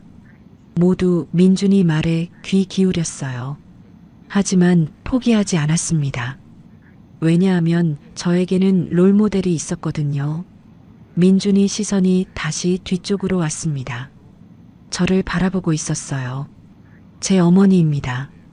제 눈에서 눈물이 흘러내렸습니다. 어머니는 평생 작은 식당을 하시면서 저 하나를 키우셨습니다. 새벽 5시에 일어나 시장 가시고 밤 10시에 가게 문 닫으시죠. 민준이 목소리가 떨렸어요. 한 번도 힘들다고 하신 적 없으십니다. 제가 의대 다닐 때 학비 걱정된다고 하면 장학금 있으니 걱정 말라고 하셨어요. 제 마음이 찢어지는 것 같았습니다. 23년 동안 의사 생활하면서 힘들 때마다 생각했습니다. 엄마는 더 힘들게 사셨는데 나는 왜 포기하려고 하지? 민준이가 무대를 내려와 객석 사이를 걸었습니다. 뒤쪽으로 걸어왔어요. 제 앞에 섰습니다. 어머니, 민준이가 제 손을 잡았어요. 오늘 제가 여기 서 있는 건 전부 어머니 덕분입니다. 감사합니다. 저는 울음을 터뜨렸습니다. 참을 수가 없었어요. 민준이도 눈물을 닦았습니다. 객석에서 박수가 쏟아졌어요. 하지만 일열에서는 박수 소리가 작았습니다. 강대호와 수진이는 어색하게 손만 몇 번 쳤어요. 민준이가 다시 단상으로 올라갔습니다. 앞으로 이 병원을 더 좋은 곳으로 만들겠습니다. 환자분들께 최고의 의료 서비스를 제공하고 의료진들이 자랑스럽게 일할 수 있는 병원을 만들겠습니다. 감사합니다. 박수가 다시 터졌습니다. 민준이는 고개 숙여 인사하고 자리에 앉았어요. 사회자가 다시 나왔습니다. 감동적인 취임사 감사합니다. 다음은 이사님 축사 순서입니다. 제 편인 이사, 심장내과 석좌 교수 출신 분이 나왔어요. 박민준 교수는 실력과 인품을 겸비한 훌륭한 의사입니다. 무난한 축사였습니다. 5분 정도 얘기하고 내려갔어요. 다음은 내빈 축사입니다. 대한제약 강대호 회장님 나와주시기 바랍니다. 강대호가 일어섰습니다. 당당한 걸음으로 단상으로 올라갔어요. 마이크를 잡고 객석을 둘러봤습니다. 자신감 넘치는 표정이었죠. 안녕하십니까. 저는 대한제약 강대호입니다. 오늘 이 뜻깊은 자리에 초대해 주셔서 감사합니다. 강대호가 민준이를 바라봤습니다. 사실 제가 사돈으로서 한 말씀 드리고 싶어서 나왔습니다. 사람들이 귀를 기울였어요. 박민준 원장님이 오늘 이 자리에 오기까지 저희 가족의 도움이 컸습니다. 제 주먹이 저절로 쥐어졌습니다. 지난 10년 동안 민준 원장님이 연구하실 때 저희 제약회사에서 연구비를 많이 지원했습니다. 거짓말이었습니다. 한 푼도 지원하지 않았어요. 약 50억 원 정도 됐죠. 객석에서 놀란 듯 웅성거렸습니다. 민준이는 당황한 표정이었어요. 그런 적 없는데? 하는 표정이죠. 또한 제가 개인적으로 민준 원장님이 교수 되실 때도 많은 도움을 드렸습니다. 또 거짓말이었어요. 앞으로도 청산병원과 저희 대한제약은 긴밀하게 협력하겠습니다. 강대호 목소리에 힘이 들어갔습니다. 특히 제약 납품 분야에서 좋은 파트너십을 만들어 가겠습니다. 드디어 본색을 드러냈어요. 민준 원장님이 병원을 잘 이끌어 주시면 저희 회사도 최선을 다해 지원하겠습니다. 감사합니다. 강대호가 고개 숙여 인사했습니다. 박수가 나왔지만 저는 치지 않았어요. 수진이는 만족스러운 미소를 지으며 아버지를 바라봤습니다. 강대호가 자리로 돌아가려는 순간이었습니다. 갑자기 조명이 꺼졌어요. 정전인가? 사람들이 웅성거렸습니다. 사회자도 당황한 표정이었어요. 잠깐만요, 무슨 일이지? 그때 스크린이 켜졌습니다. 스크린에 글자가 하나씩 나타났습니다. 청산의료재단 46년사. 사람들이 고개를 갸웃했어요. 이게 뭐지? 예정에 없던 순서 아니야?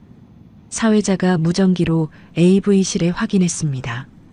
이게 맞나요? AV실에서 김철수 목소리가 들렸어요. 네, 맞습니다. 진행하세요. 사회자는 어리둥절했지만 고개를 끄덕였습니다. 다음은 특별 영상 순서입니다. 강대호가 자리로 돌아가며 수진이한테 물었습니다. 야, 이거 뭐야? 네가 준비한 거야? 아니에요, 아버지. 저도 처음 봐요. 수진이도 당황한 표정이었습니다. 영상이 시작됐습니다. 첫 장면은 흑백 사진이었어요. 작은 건물 앞에 청산의원 간판이 보였습니다. 자막이 떴습니다. 1979년 청산의원 개원. 젊은 남녀가 간판 앞에서 찍은 사진이었어요. 남자는 의사 가운을 입고 여자는 간호사복을 입고 있었습니다. 김철수 목소리로 나레이션이 흘러나왔습니다. 46년 전 한 쌍의 부부가 꿈을 품고 작은 의원을 시작했습니다. 사람들이 집중하기 시작했어요. 다음 장면은 병원이 확장되는 모습이었습니다. 1985년 청산병원으로 확장 100병상, 1995년 청산중앙병원 설립 500병상, 병원이 점점 커지는 사진들이 지나갔어요. 성실함과 헌신으로 지역 최고의 병원이 되었습니다. 민준이가 스크린을 뚫어져라 쳐다봤습니다. 다음 장면은 장례식 사진이었어요.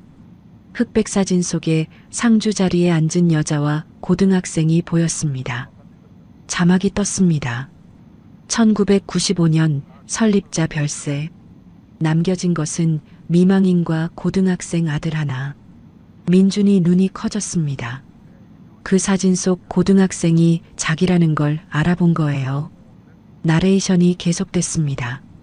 하지만 설립자는 교통사고로 세상을 떠났습니다. 객석이 조용해졌습니다.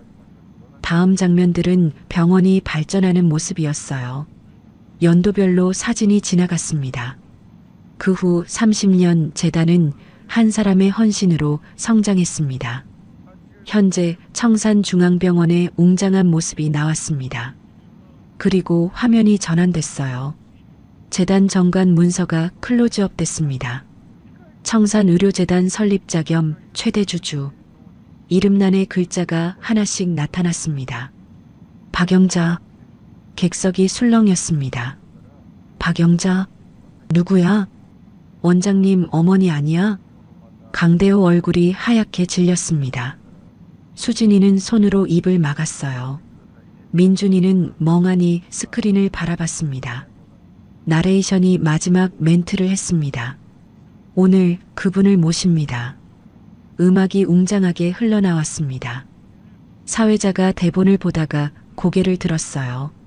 청산의료재단 설립자이자 현 최대 주주이신 박영자 이사장님을 모시겠습니다. 무대 조명이 꺼졌습니다. 그리고 객석 맨 뒤쪽에 조명이 켜졌어요. 저를 비추고 있었습니다. 300명의 시선이 일제히 저한테 쏠렸습니다. 저는 천천히 일어섰습니다. 가슴이 쿵쾅거렸어요. 다리가 떨렸습니다.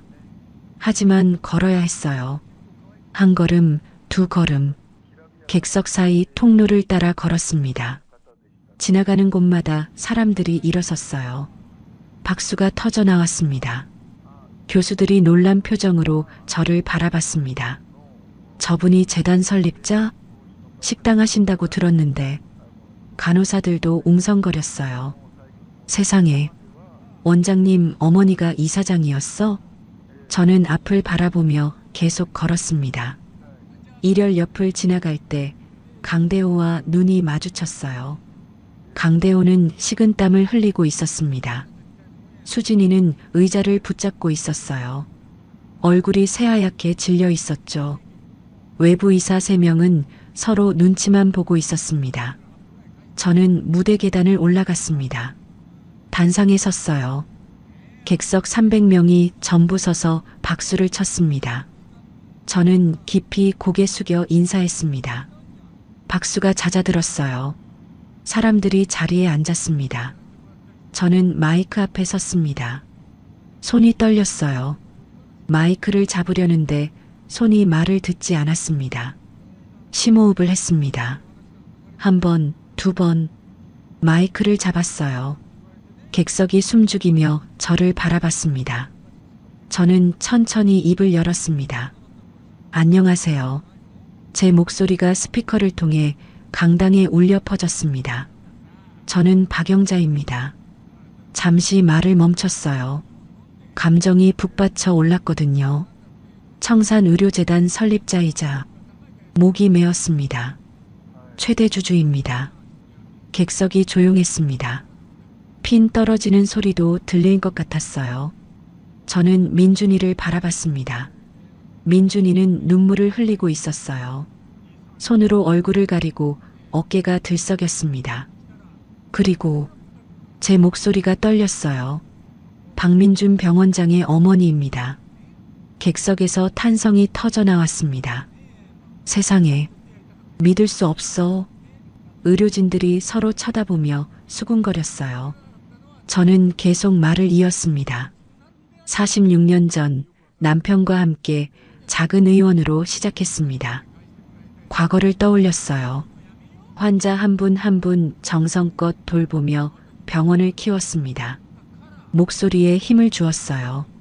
그러다 30년 전 남편이 교통사고로 세상을 떠났습니다. 객석이 숙연해졌습니다. 그때 아들 민준이는 겨우 18세 고등학생이었습니다. 저는 민준이를 바라봤어요. 저는 고민했습니다. 아들에게 진실을 말해야 하나? 잠시 말을 멈췄습니다. 네 어머니가 재단 이사장이야. 니는 재벌 2세야라고 말해야 하나? 고개를 저었습니다. 하지만 저는 그러고 싶지 않았습니다. 제 목소리가 강당에 울려 퍼졌어요. 아들이 제 힘으로, 제 실력으로 성장하길 바랐습니다. 민준이가 고개를 들었어요. 눈물 범벅이었지만 쟤를 똑바로 바라봤습니다. 그래서 식당을 차렸습니다. 중곡동의 작은 식당을요. 객석 사람들이 숨을 죽였어요. 아침 5시에 일어나 시장 보고 밤 10시에 문 닫았습니다. 제 목소리가 떨렸어요. 민준이는 제가 그 식당으로 생계를 잇는다고 믿었습니다. 민준이가 두 손으로 얼굴을 감쌌습니다. 장학금으로 의대 다닌다고 생각했죠. 저는 눈물을 닦았어요. 민준이가 인턴할 때 너무 힘들어했습니다. 과거가 생생하게 떠올랐어요. 36시간 연속 근무하고 쓰러지듯 잠들었죠. 제 목소리가 흔들렸습니다. 수없이 말하고 싶었습니다. 아들아, 힘들면 그만둬. 엄마한테 병원 있어. 객석 여기저기서 훌쩍이는 소리가 들렸어요. 하지만 참았습니다. 고개를 들어 민준이를 똑바로 봤습니다. 민준이가 스스로 이겨내길 바랐으니까요. 박수가 터져 나왔습니다. 저는 손을 들어 박수를 멈췄어요. 하지만 오늘 제 목소리가 단호해졌습니다. 제가 이 자리에 선 이유는 따로 있습니다. 객석이 긴장했습니다. 강대호가 자리에서 꿈틀거렸어요.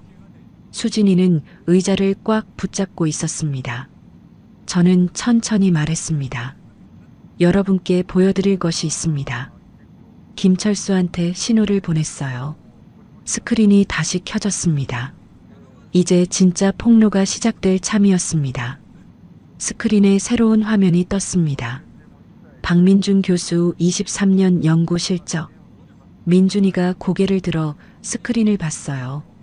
화면에는 민준이 논문 목록이 나타났습니다. 하나하나 제목이 스크롤되며 지나갔죠. 스크린에 새로운 화면이 떴습니다. 박민준 교수 23년 연구 실적. 민준이가 고개를 들어 스크린을 봤어요. 화면에는 민준이 논문 목록이 나타났습니다. 하나하나 제목이 스크롤되며 지나갔죠. 저는 마이크를 다시 잡았습니다. 여러분, 보셨습니까? 객석을 천천히 둘러봤어요. 이것이 바로 박민준입니다. 제 목소리에 힘이 들어갔습니다. 제가 도운 게 아닙니다. 민준이 스스로 이뤄낸 겁니다. 민준이가 고개를 숙였어요. 어깨가 떨리고 있었습니다. 5년 전 이 병원에 스카우트 됐을 때도 민준이는 몰랐습니다. 제가 개입했다는 걸요. 객석 사람들이 귀를 기울였어요. 정태수 전 이사장님이 민준이 논문을 보고 직접 제안하셨습니다. 잠시 말을 멈췄어요. 물론 제가 뒤에서 부탁하긴 했습니다. 쓴웃음을 지었어요. 하지만 민준이 실력이 없었다면 불가능했을 겁니다. 고개를 돌려 민준이를 바라봤습니다. 23년 동안 단 하루도 쉬지 않고 노력한 결과입니다. 박수가 터져 나왔어요. 의료진들이 일어서서 박수를 쳤습니다. 저는 무대를 내려와 민준이 앞으로 걸어갔습니다.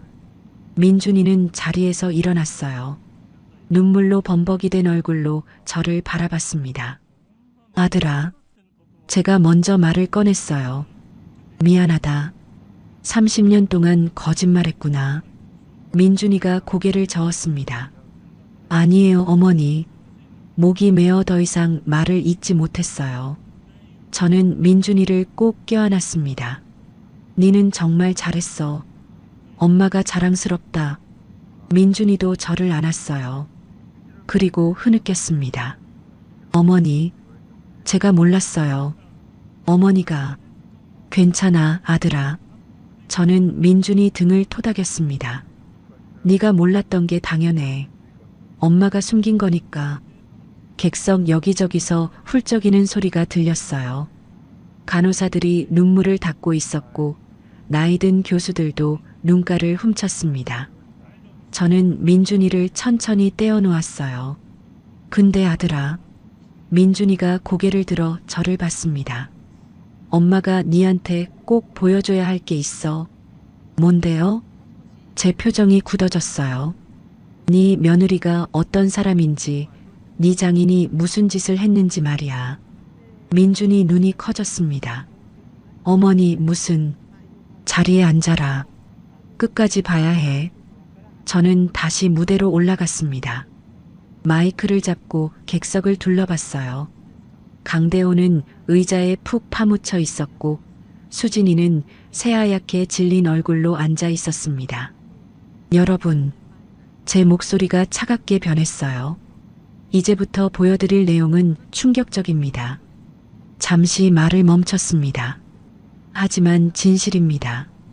김철수한테 신호를 보냈어요. 스크린이 다시 켜졌습니다. 스크린에 제목이 떴습니다. 대한제약 강대호 회장의 음모. 강대호가 벌떡 일어났습니다. 잠깐만요. 이게 무슨... 제가 손을 들어 제지했어요. 앉으세요, 강 회장님. 끝까지 보시죠. 경비원 2명이 강대호 옆으로 다가갔습니다. 강대호는 어쩔 수 없이 다시 앉았어요. 첫 번째 화면이 나타났습니다. 고급 일식집에서 찍힌 사진이었어요. 강대호와 외부 이사 3명이 함께 앉아 있는 모습이었습니다. 2024년 6월 15일 스시 하나. 다음 사진으로 넘어갔습니다. 2024년 7월 20일 같은 장소. 총 5장의 사진이 지나갔어요. 객석이 웅성거렸습니다. 저게 뭐야? 이사들이랑 만난 거네? 다음 화면은 은행 거래 내역이었습니다. 페이퍼 컴퍼니 A 김영수 이사 15억 원. 페이퍼 컴퍼니 B 이철호 이사 15억 원. 페이퍼 컴퍼니 C 박성민 이사 15억 원. 총 45억 원. 객석이 술렁였어요. 외부 이사 3명은 의자에서 몸을 움츠렸습니다. 제가 말했습니다. 강대호 회장은 6개월 전부터 우리 병원 외부 이사 3명에게 총 45억 원을 제공했습니다. 목소리를 높였어요. 이것은 명백한 이사 매수입니다. 강대호가 소리쳤습니다. 거짓말입니다. 증거 있습니다. 제가 차갑게 말했어요. 김 실장, 녹음 재생하세요. 스피커에서 소리가 흘러나왔습니다. 강대호 목소리였어요. 여러분, 모레면 취임식입니다. 수고 많으셨어요. 이사어 목소리가 들렸습니다. 회장님, 그래서 우리 언제 움직입니까? 취임식 끝나고 3일 뒤요. 그때 이사회를 소집할 겁니다. 객석 사람들이 귀를 쫑긋 세웠어요. 안건은 제약 납품 계약이죠. 5년 독점 계약, 연간 100억 원입니다. 웅성거림이 커졌습니다. 100억? 독점 계약? 녹음이 계속됐습니다. 이사비 목소리였어요. 근데 영자 여사가 반대하면 어떻게 합니까? 강대호가 비웃듯 말했습니다. 영자 여사? 그 사람 신경 쓸 거 없어요. 식당 주인이 병원 경영을 뭘 알겠어요? 객석이 조용해졌습니다. 모두가 긴장한 표정으로 들었어요. 하지만 최대 주주잖습니까? 38%예요. 과반도 안 돼요. 우리가 내표면 충분합니다. 이사 씨가 물었습니다. 민준 원장님이 찬성하실까요? 당연하죠. 제 사위인데. 수진이가 잘 구슬러요. 민준이 얼굴이 굳어졌습니다. 서류에 도장만 찍으면 되는 거라고 하면 그냥 찍을 겁니다. 그 다음 단계는요? 담보대출이죠. 병원 자산 담보로 300억 빌릴 겁니다. 객석이 술렁였습니다. 300억? 병원 자산을 담보로? 이사어가 놀라며 물었습니다. 300억이요? 그게 가능합니까? 가능하죠. 이사회 의결만 거치면 됩니다. 우리가 과반이니까 밀어붙이면 돼요. 녹음이 끝났습니다. 강당이 순간 정적에 휩싸였어요. 그리고 폭발했습니다. 세상에, 이게 사실이야? 배임 아니야? 의료진들이 서로 쳐다보며 수군거렸습니다. 민준이는 얼굴이 새하얗게 질린 채 강대호를 바라봤어요. 저는 마이크를 잡았습니다. 더 있습니다. 스크린이 다시 켜졌어요. 문서가 나타났습니다. 대한제약 마이너스 청산병원 납품 계약서 초안. 계약 기간 5년. 연간 납품액 100억 원. 총액 500억 원. 그 옆에 또 다른 문서가 떴습니다. 담보대출 계획서, 차입금 300억 원, 담보청산병원 부동산 및 의료장비. 객석이 술렁거렸어요. 제가 설명했습니다. 강대호 회장의 회사 대한제약은 현재 300억 원 채무로 부도 위기입니다. 스크린에 대한제약 재무제표가 떴어요. 매출 급감, 은행 대출금 연체, 3개월 내 상환 불가 시 법정 관리 예정. 강 회장은 우리 병원을 이용해 회사를 살리려 했습니다. 제 목소리가 강당에 울려 퍼졌어요. 납품 계약으로 500억, 담보대출로 300억, 총 800억 원을 얻으려 한 겁니다. 강대호가 벌떡 일어났습니다. 이건 모함입니다. 다 조작이에요. 조작이라면 저는 차갑게 말했어요. 법정에서 증명하시죠. 제가 손짓하자 뒤쪽 문이 열렸습니다. 사복 차림의 남자 2명이 들어왔어요. 검찰 수사관들이었습니다. 한 명이 앞으로 걸어 나오며 신분증을 보였습니다. 서울중앙지검 금융조사부 김태준 검사입니다. 객석이 술렁거렸어요. 김 검사가 말했습니다. 강대호 씨, 배임 및 횡령 혐의로 이미 고소가 접수됐습니다. 증거 확보가 완료됐으니 참고인 조사에 협조해 주시기 바랍니다. 강대호가 주저앉을 듯 의자를 붙잡았어요.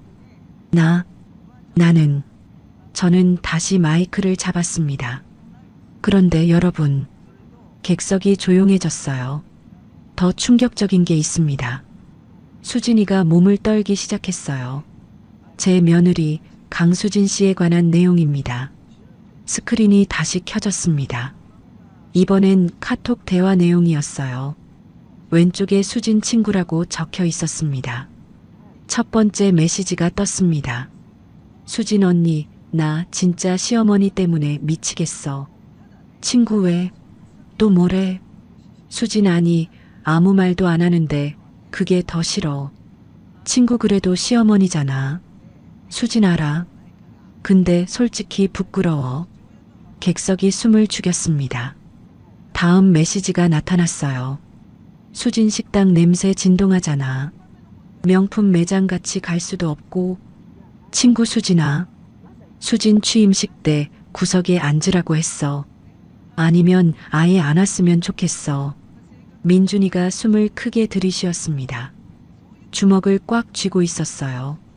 스크린이 다음 대화로 넘어갔습니다. 수진 아버지 강대호. 강대호 수진아, 회사가 정말 위험해. 수진 그럼 어떡해요? 강대호 병원만 손에 넣으면 돼. 수진 어떡해요? 강대호 민준이 잘 구슬러. 서류에 도장만 찍게 해. 수진 알겠어요, 아버지. 민준이가 천천히 고개를 돌려 수진이를 봤습니다. 수진이는 고개를 푹 숙이고 있었어요. 다음 화면이 떴습니다. 카페에서 녹음된 대화였어요. 수진이 목소리가 스피커로 흘러나왔습니다. 언니들, 나 진짜 답답해. 왜? 무슨 일 있어? 시어머니 때문에. 모레 취임식인데 자꾸 뭘 도와주겠대. 그럼 좋은 거 아니야? 좋긴 뭐가 좋아. 식당 앞침 하나 두르고 사는 사람이 병원 취임식에 와서 뭘 한다고. 객석 여기저기서 한숨소리가 들렸어요. 녹음이 계속됐습니다. 수진아, 그래도 시어머니잖아. 알아. 근데 솔직히 부끄러워. 우리 아버지 회사 임원들도 많이 오는데. 민준이 눈에서 눈물이 흘러내렸습니다. 그래서 구석에 앉으라고 했어. 아니면 아예 안 왔으면 좋겠어. 수진아, 그건 좀 심한 거 아니야? 언니는 몰라. 우리 아버지 회사가 지금 얼마나 위험한데.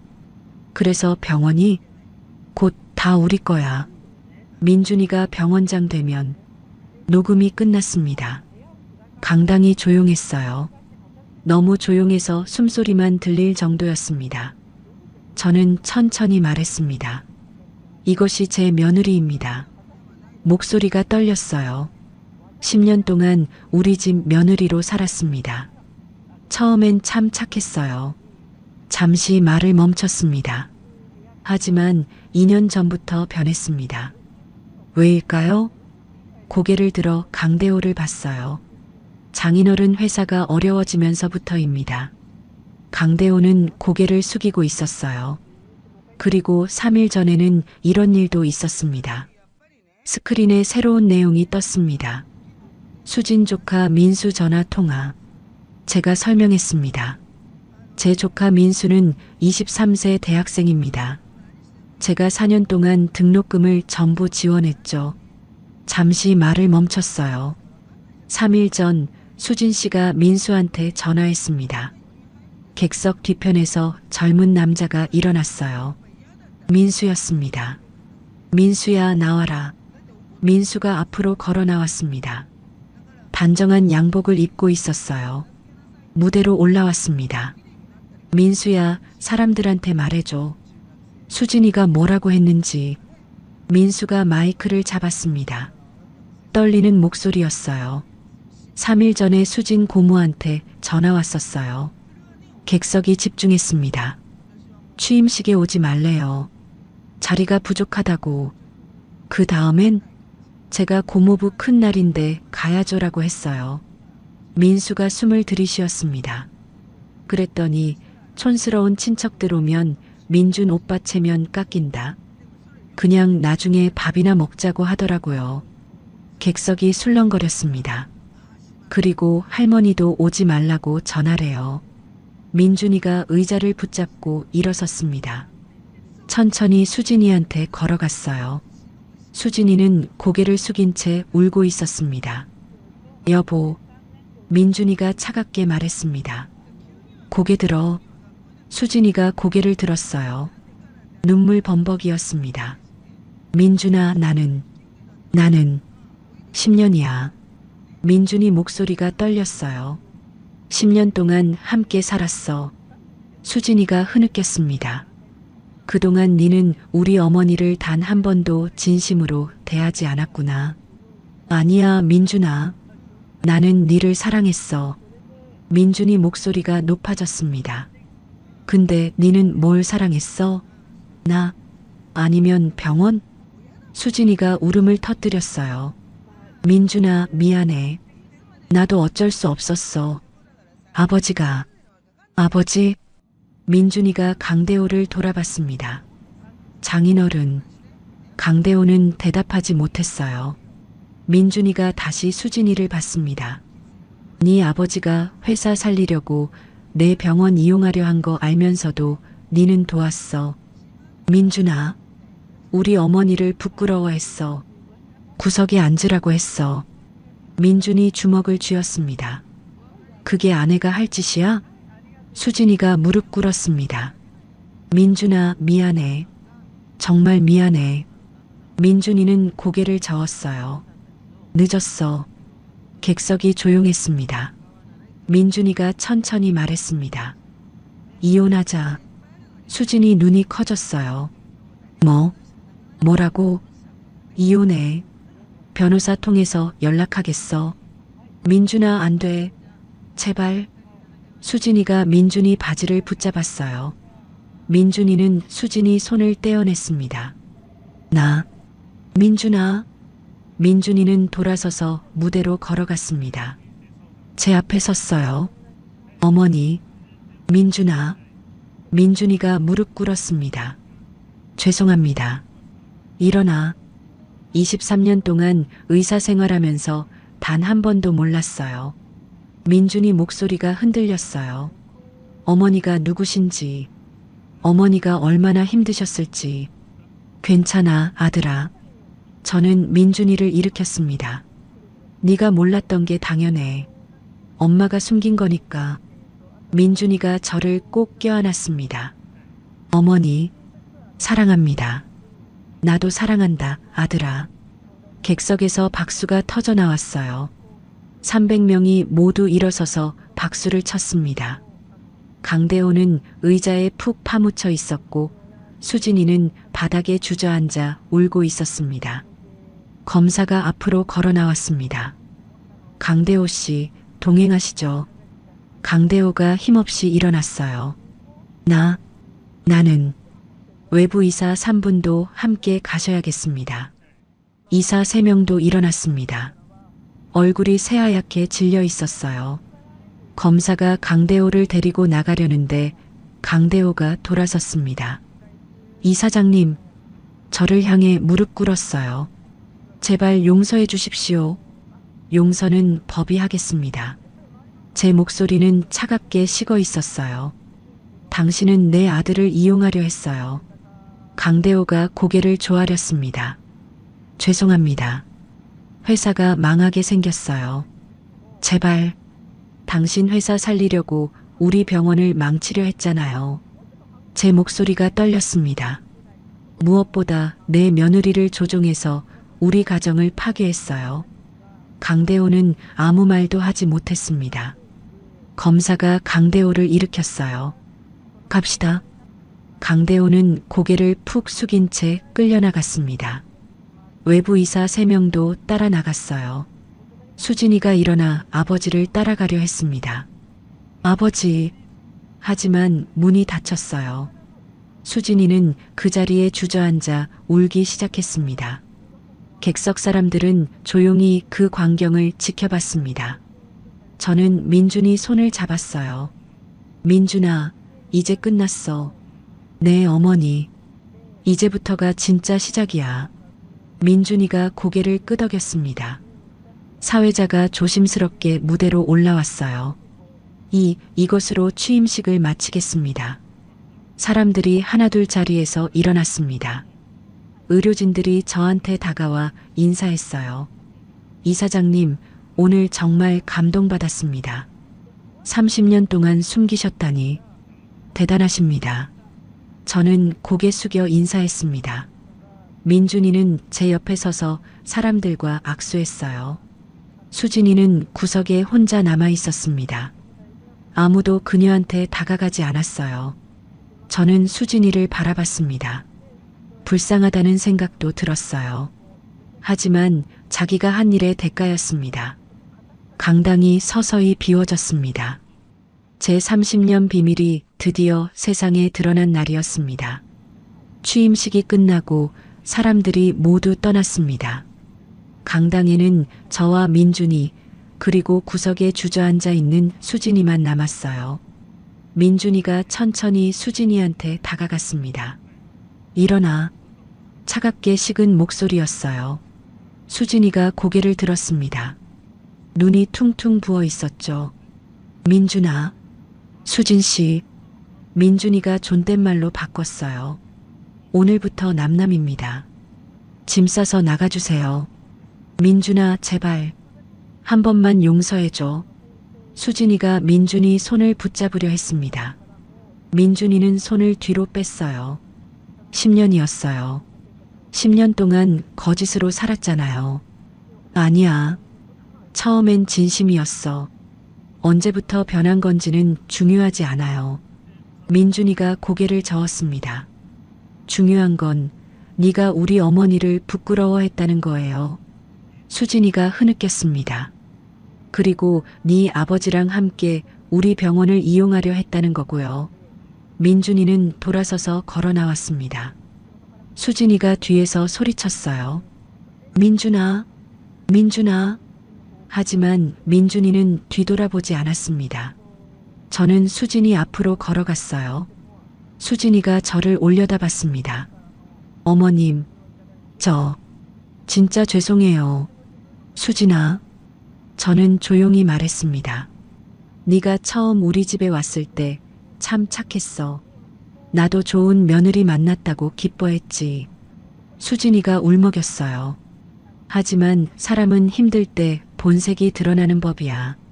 잠시 말을 멈췄습니다. 니네 아버지 회사 어려워지니까 니는 우릴 이용하려고 했어. 어머님, 며느리로서 해야 할 일은 남편 지켜주는 거였어. 근데 니는 남편을 이용했어. 수진이는 아무 말도 하지 못했습니다. 이제 각자 살아가자. 그게 서로를 위한 길이야. 저도 돌아서서 걸어 나왔어요. 뒤에서 수진이 우는 소리가 들렸지만 저는 뒤돌아보지 않았습니다. 3개월 후 강대호는 배임 및 횡령 혐의로 1심에서 징역 3년을 선고받았습니다. 항소했지만 형량은 비슷할 거라고 변호사가 말했어요. 외부이사 3명은 각각 징역 2년에 집행유예 3년을 받았습니다. 물론 이사직은 모두 박탈됐죠. 대한제약은 결국 법정 관리에 들어갔습니다. 회사는 사실상 문을 닫은 거나 마찬가지였어요. 민준이와 수진이 이혼은 6개월 만에 성립됐습니다. 재산 분할도 깨끗하게 정리됐어요. 병원은 새로운 외부 의사 3명을 영입했습니다. 이번엔 제가 직접 검증했죠. 정직하고 능력 있는 분들이었어요. 민준이는 병원장으로서 개혁을 시작했습니다. 가장 먼저 한 일은 저소득층 환자들을 위한 의료비 지원 프로그램이었어요. 어머니, 이거 어때요? 한 달에 100명씩 무료 진료하려고요. 좋지. 우리가 돈 벌려고 병원 하는 게 아니잖아. 네. 환자들 치료하는 게 목적이죠. 민준이는 정말 훌륭한 병원장이 됐습니다. 가족의 가치는 재산이 아니라 서로를 향한 진심입니다. 돈이나 지위가 아니라 마음과 마음이 통하는 것이 진짜 가족이에요. 30년 동안 박영자는 아들을 위해 모든 걸 숨겼습니다. 하지만 그 사랑은 언젠가 빛을 발했어요. 진실은 숨길 수 없습니다. 언젠가는 드러나게 돼 있어요. 그리고 진짜 사랑도 마찬가지입니다. 숨겨져 있어도 드러나지 않아도 결국 빛나게 되어 있습니다. 여러분도 가족을 소중히 대하세요. 늦기 전에 사랑한다고 말하세요. 고맙다고 표현하세요. 그것이 진짜 행복의 시작입니다. 박영자 씨의 이야기 어떠셨나요? 30년을 숨죽이며 살았던 어머니가 있었습니다. 식당 앞치마를 두르고 새벽 시장을 다니며 아들이 제 힘으로 서는 모습을 지켜봤어요. 그 긴 세월 끝에 어머니는 마침내 당당하게 걸어 나왔습니다. 구석이 아니라 무대 한가운데로요. 혹시 보시면서 이런 생각 하셨을 수도 있어요. 아무리 그래도 30년이나 비밀을 지킨다는 게 가능한 일이냐고, 너무 극적이지 않냐고요. 그런데 실제로 자식을 위해 자기 존재를 지우듯 사는 부모님들이 계십니다. 재산이 있어도 자식한테 말 한마디 못하고 며느리나 사위한테 구박받으면서도 아들, 딸 행복하면 된다고 참는 어르신들이 우리 주변에 정말 많지요. 가족 내 재산 다툼이나 노인 소외의 문제는 뉴스에서도 심심치 않게 보도되고 있고요. 다만 오늘 사연은 실제 경험담을 바탕으로 각색한 것이라는 점 양해 부탁드려요. 전달 과정에서 일부 과장이나 극적 요소가 더해졌을 수 있습니다. 하지만 이 이야기가 주는 교훈은 분명합니다. 첫째, 진짜 실력은 배경이 아니라 땀에서 나옵니다.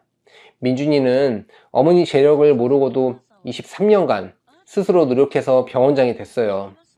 스스로 이뤄낸 것만이 진짜 내 것입니다. 둘째, 사람의 본색은 어려울 때 드러납니다.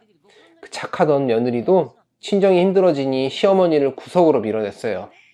돈 앞에서 달라지는 사람을 경계하셔야 합니다. 셋째, 내 재산과 권리는 내가 지켜야 합니다. 서류 한 장, 도장 하나에 평생 모은 것이 남의 손에 넘어갈 수 있어요. 어떤 상황에서도 내 것은 끝까지 챙기셔야 합니다. 넷째, 진실은 감출수록 더 크게 드러납니다. 나쁜 마음으로 꾸민 일은 반드시 들통나게 되어 있어요. 떳떳하게 사는 것이 가장 안전한 길입니다. 혹시 지금 자식이나 며느리, 사위 때문에 속이 상하시는 분들이 있다면 영자 씨처럼 끝까지 포기하지 마세요. 때로는 참는 것도 힘이지만 진실을 밝혀야 할 때를 아는 것도 지혜입니다. 오래 참았던 만큼 더 단단해진 사람이 있습니다. 여러분도 그런 분이실 거예요. 구독과 좋아요, 알림 설정을 눌러주시면 여러분께도 영자 씨처럼 진정한 행복이 찾아올 거예요. 댓글로 시청하고 계신 지역과 의견을 남겨주세요. 순잔의 사연 다음에도 재미있는 사연으로 또 찾아뵙겠습니다. 항상 건강하시고 행복하세요. 감사합니다.